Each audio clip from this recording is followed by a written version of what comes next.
Hey everybody, gonna do a quick reenacting video today. Shout out to Blake and Ryan for reminding me to do this. It's something I've been meaning to do for a while, but things have been a little bit crazy lately, so finally gonna get around to it, especially right before reenacting season. So, going to do a quick tutorial on how I CC2 my uniforms. This is primarily for the 101st Airborne or 82nd Airborne Normandy impression. So it darkens the fabric a bit to give it that CC2 treatment. So for anyone who might not be aware or know, the CC2 treatment was used to treat the jump jacket and trousers before the troops jumped into Normandy in case of German gas attack. And thankfully that never happened, but if you look at wartime photos of jump jackets and paratroopers in Normandy, their uniforms have this darker look to them like this. So that's because of the CC2 treatment. So right here, excuse me, I have 3 jacket examples laying here. So the first one is a jacket that is brand new purchased. This is what it would look like coming from ATF, SM Wholesale, whoever you buy it from. There's so many different manufacturers out there. So this is what it looks like whenever it shows up to you. This is one that has been treated with the look-alike CC2 treatment. And then this is one right next to it, what it looks like after it's been, out in the field for a while and serviced. So I did this jacket in 2021.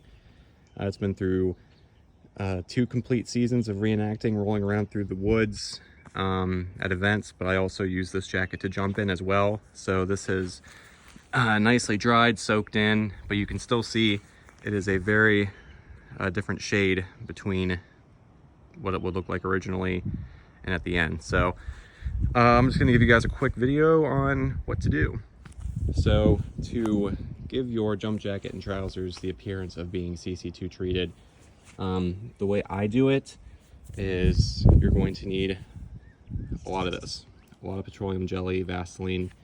You can find this at your local dollar store, Walmart, whatever. So I would recommend getting at least 4 or 5 of these because you don't think you're going to need that much, but you'd rather buy enough and not have to, go to the store midway through doing your jacket.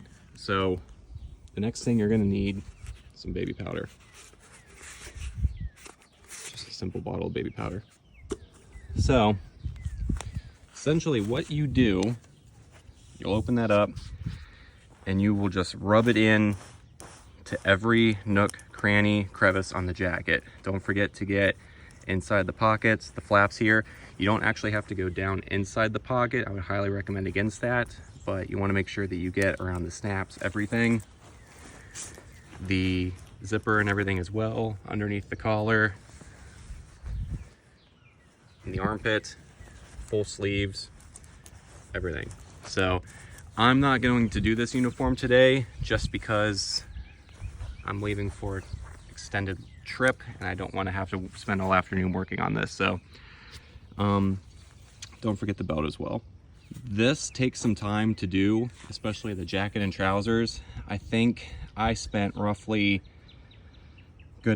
maybe 2 hours doing it because you really have to work it in. So make sure you get it in, like I said, to all the creases everywhere. So that way you're not out there running around and your pocket flaps up and then it's not treated underneath. So this is what it will look like once you are done. As you can still see, this is kind of glowing a bit, shining a bit, because even though I did this a year ago, it still kind of needs to be dried out a bit. So what you'll do next then, after you're completely coated, you'll take your baby powder and then you will just literally sprinkle the whole thing with it. So on the creases and corners here, as you can see, it's a little bit, I built it up a little bit more. That's important because whenever they did the CC2 treatment during the war, it did build up around like the corners here, where the chemicals just kind of build up. So make sure that you get this And then also get your patch too. I know a lot of guys like, oh, I don't want to do my patch, I want to do my chevrons. Like, do all of it, because that's how they did it, and it's going to look weird if the rest of your uniform is treated and your patches are not. So as you can see, I did underneath the pockets in the reinforcing. Don't forget to do your belt underneath the collar. There's really no wrong way to do this either. So yeah, it's still a bit wet. My recommendation is that after you guys do this, leave it hanging up in a garage or out in the sun for like a week straight. Because like I said, I leave this thing outside and it still is taking forever to dry. So don't wear this in the car either, because you will ruin your seats, and don't sit on any furniture. Once it's completely dry and you know you've used it, you've serviced it, it looks good, then you can, you know, wear this in the car or so forth, but not right after freshly having done it. So as you can see on this one, this one's starting to get worn down. It's getting the look. I think this is a man the line jacket.